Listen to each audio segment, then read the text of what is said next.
first thing you need to do is cut your pipe to length. Ding! Then the next thing you need to do is clean the boards off your pipe. Then you need to sand the ends of the pipe clean.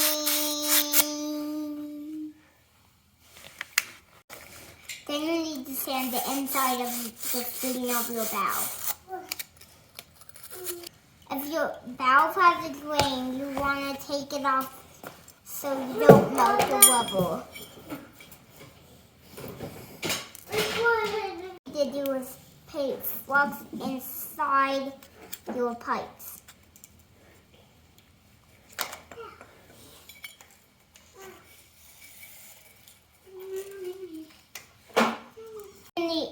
Then you can assemble your fittings.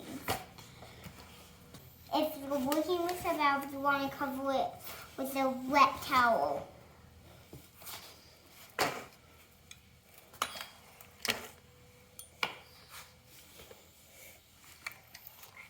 Then you're going to heat your joint and molten solder. So is that sort of thing that puts on the solder? Mm-hmm. It's melting it in there.